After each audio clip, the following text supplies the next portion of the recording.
Je suis fasciné de la capacité de certains nombres d'acteurs politiques et d'observateurs à oublier la géographie et l'histoire. Je vais répondre à votre question.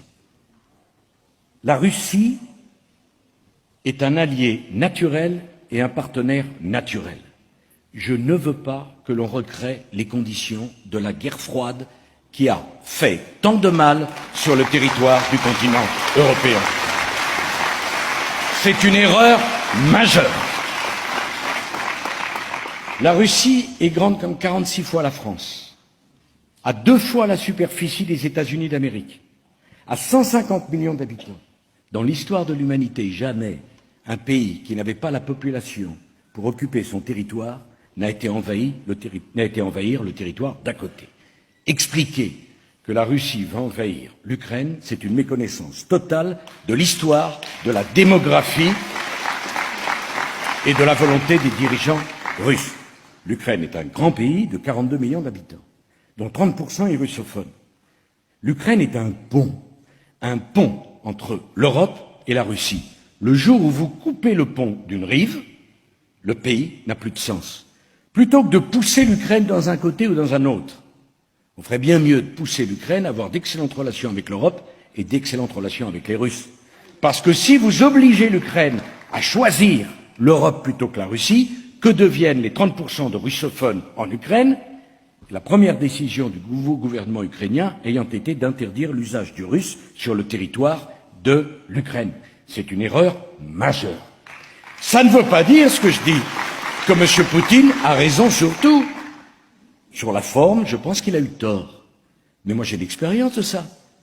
Quand les Russes se sont agités avec la Géorgie, je me suis précipité à Moscou et à Tbilissi, et nous avons pu trouver le moyen d'arrêter les chars russes à 40 km de Tbilissi et de stabiliser la situation. Pourquoi personne n'a été discuté avec M. Poutine? Pourquoi on n'a pas dit à M. Poutine, voilà la ligne rouge, voilà ce qu'il faut arrêter?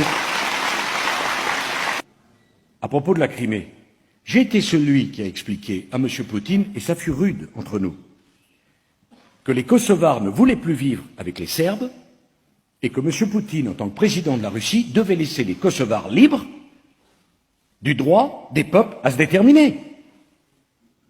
Et le Kosovar est né ainsi. En Crimée, un soir de beuverie, M. Khrouchtchev, dans les années 50-60, a décidé que la Crimée appartiendrait à l'Ukraine alors qu'elle était russe. Que les 2 millions d'habitants de la Crimée, dont 80% sont russophones, 20% tatars, veuillent revenir en Russie. Au nom de quoi devrions-nous interdire les habitants de Crimée de faire un choix qui leur appartient, qui ne nous appartient pas? Le droit des peuples à disposer d'eux-mêmes, il est aussi vrai pour les Kosovars que pour les habitants de Crimée. Encore une fois, on mélange tout, la forme et le fond. J'ajoute que si c'était un grand drame, il fallait aller discuter avec M. Poutine. Et on a entendu M. Hollande affirmer qu'il avait, tenez-vous bien, des contacts indirects avec M. Poutine.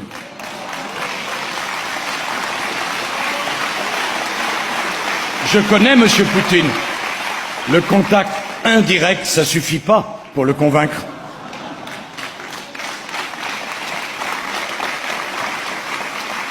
Bon, j'ajoute dernière chose.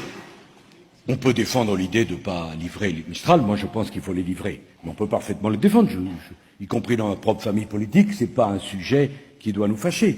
Alors, ce que je n'accepte pas, en revanche, c'est qu'on décide de la suspension de la livraison du Mistral de manière piteuse, la veille d'un sommet de l'OTAN, parce que le président des États-Unis d'Amérique vous le demande. La France se détermine par elle-même, non pas parce que tel ou tel lui demande d'avoir une position.